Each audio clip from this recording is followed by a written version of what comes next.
안녕하십니까, 알림이 황희두입니다. 국민의힘은 결국 한동훈 비대위 체제로 결론을 내린 것 같습니다. 이르면 이번 주에 사표 낼 거란 단독 보도가 어제 나왔는데요. 문제는 국민의힘 내부에서도 반응이 싸늘하단 겁니다. 당장 홍준표 시장도 윤석열 대통령 아바타로는 안 된다. 그게 선거가 되겠냐? 김기현 대표 실패가 바로 그런 거 아니었냐? 이렇게 비판했고요. 실제로 윤석열 대통령이 데려와 놓고 그대로 버린 게 지금 김기현 대표 상황 아닙니까? 지금 홍준표 시장뿐만 아니라 국힘의 다른 정치인들도 반대하는 목소리를 내고 있습니다. 김종인 위원장도 정치 안 해본 한동훈이 비대위원장으로 뭘 할 수 있겠냐 이런 반응을 보였고요. 며칠 전에도 말씀드렸듯이 국민의힘 의총에서도 고성이 오갈 정도로 한동훈 장관으로 인해 분열이 계속해서 커져가고 있습니다. 그리고 김웅 씨는 훨씬 더 강한 워딩으로 한동훈 장관을 공개 비판했는데요. 그러자 장예찬 씨가 김웅 씨를 향해 싸가지 없는 비주류다. 한동훈 비대위 반대할 수는 있지만 이건 인성의 문제라며 또 저렇게 불씨를 지폈고요. 이런 나중에 한동훈 장관이 당원, 지지자가 원치 않으면 비대위원장이나 국민의힘에 입당 안 한다. 이런 입장을 전했습니다. 말이 저런 거지. 결국 국힘 정치인들이 반대해도 쭉 뚫고 가겠다는 거 아니겠습니까? 참고로 이현주 씨의 주장처럼 과감하게 윤석열 정권을 비판할 수 있는 사람이 비대위원장이 돼야 된다는 게 국힘 내부에서도 나오는 얘기입니다. 당장 김건희 씨 명품백 수수 관련해서 한동훈 장관은 말도 안 되게 모른다고 얘기했었는데 지금도 모른다고 할까요? 그리고 지금 굉장히 핫한 서울의 봄에 대해서도 극우 단체는 시위를 하고 말 같지도 않은 소리들 하고 있는데 이거에 대해서 한동훈 장관은 어떤 입장을 낼 수 있겠습니까? 저런 세력들을 한동훈 장관이 끊어낼 수 있을까요? 참고로 어제 황정민 씨가 광주 무대 인사에 가서 눈물을 펑펑 흘렸다는 것도 뜨거운 이슈가 됐습니다. 어제 배우들이 광주에 가서 무대 인사를 했는데 바로 이런 플래카드 문구가 있었다고 합니다. 서울의 봄이 광주에 오길 43년 동안 기다렸습니다. 여기에 결국 황정민 씨는 눈물을 훔친 거고요. 배우 이성민 씨도 여러 감정이 든다며 황정민 씨의 눈물에 공감을 했습니다. 1000만 카운트다운에 들어갔고요. 배우 정우성 씨도 드디어 1000만 배우가 된다. 충분히 그런 자격이 있는 멋있고 소신 있는 배우란 생각이 듭니다. 여기서 특히 중요한 건 챌린지부터 밈까지 2030 세대가 뜨거운 반응을 보이고 있다는 거고요. 당시를 기억하는 중년 관객들은 물론이고 젊은 세대들의 마음까지 사로잡으며 역사적, 문화적으로 굉장히 중요한 영화라는 게 입증된 겁니다. 이런 나중에 국민의힘은 정신 못 차리고 민주당을 또 비난하고 있는데요. 당장 전두환의 역사는 국민의힘의 역사 아닙니까? 게다가 지금 대통령이 뭐라 그랬습니까? 저런 말 같지도 않은 소리를 하면서 전두환을 옹호한 사람입니다. 군사 쿠데타와 5.18 그리고 왜 뺍니까? 당장 전두환 정신으로 위법적인 경찰국을 밀어붙인 거 아닙니까? 여기서 또 중요한 소식이 전해졌죠. 방금 전 류삼영 총경이 민주당 사무 인재로 발탁된 겁니다. 경찰국에 앞장서서 반대를 했던 사람이고요. 그렇기에 류삼영 전 총경의 영입이 굉장히 중요한 겁니다. 이런 장면을 바란 시민들이 굉장히 많았을 것으로 알고 있는데요. 그의 발언으로 영상 마무리하도록 하겠습니다. 안녕하십니까, 유삼영입니다. 준비되어 온 기자회견문 먼저 읽겠습니다.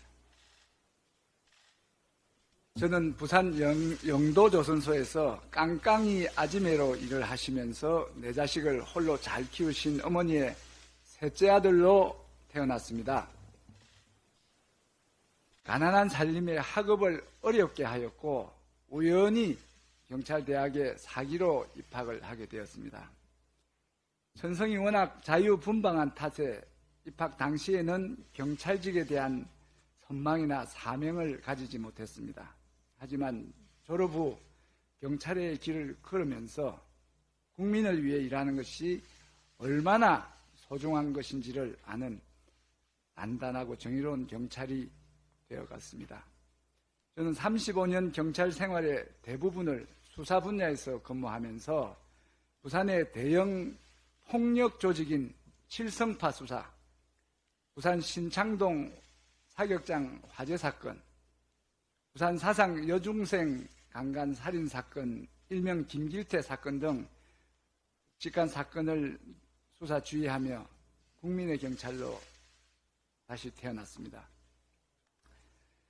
윤석열 정부는 취임 초부터 우리 고위 경찰의 인사권을 행사하는 경찰국을 행정부 내 신설하였고 경찰 수사권을 가로채기 위해 검찰 출신 인사를 경찰의 국가수사본부장으로 임명하기도 하였습니다. 윤석열 정부가 경찰을 장악하려는 일에 단호하게 맞서야 한다고 생각한 것도 경찰은 권력의 편이 아니라 국민의 편에 서 있어야 한다는 믿음에서 시작된 용기였습니다. 역사를 되돌아보면 이승만, 박정희, 전두환 등 모든 독재 정권은 경찰 장악을 위해 행안부의 전신인 내무부에 경찰국을 설치하였고, 민주정권이 들었으면 내무부에서 경찰국을 분리했습니다. 정권에 장악된 경찰이 어떤 잘못을 했는지는 역사가 증명을 해줍니다. 헌법상 기본 원리인 법률 우위의 원칙이 있습니다. 법률은 헌법을 위배할 수 없고 대통령령과 같은 시행령은 법률을 어길 수 없다는 것입니다. 하지만 윤석열 정부는 정부 조직법과 경찰법을 잠탈하는 대통령령을 통하여 경찰국을 신설하였고, 형사소송법과 검찰청법을 침해하는 대통령령을 통하여 경찰의 수사 종결권을 침해하고 검사의 수사권을 다시 확장하는 검수원복을 시행하고 있습니다. 국회에서 입법한 법률을 무력화하는 대통령령을 제정하는 것은 대통령령이 국회를 무시하는 것이고 국회가 대표하는 국민을 무시하는 불법적인 처사입니다. 이는 헌법 질서를 교란하는 시행령 쿠데타입니다.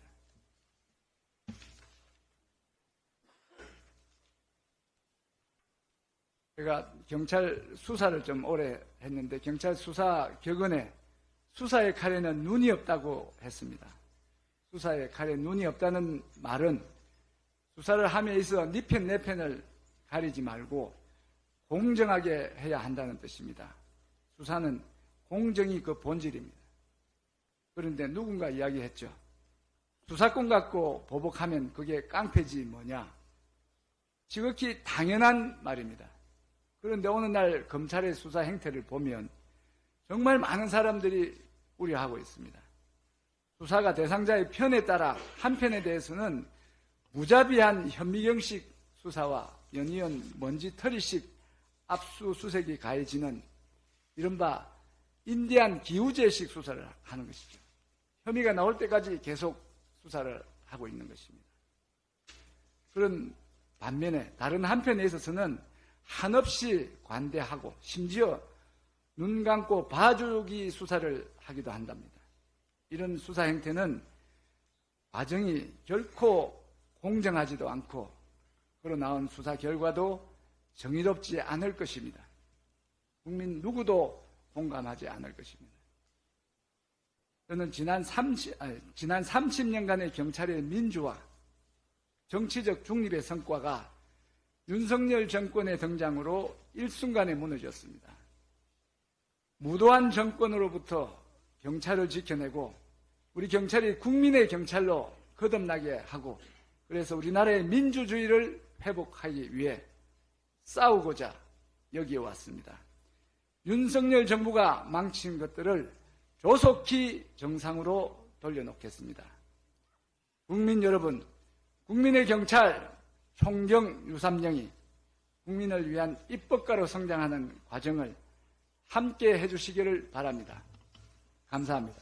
이번 내용도 유익했다면 구독, 좋아요, 알림 설정, 멤버십 가입 정말 큰 힘이 된다는 점 말씀드리고 싶습니다. 주위에 널리 공유 부탁드립니다.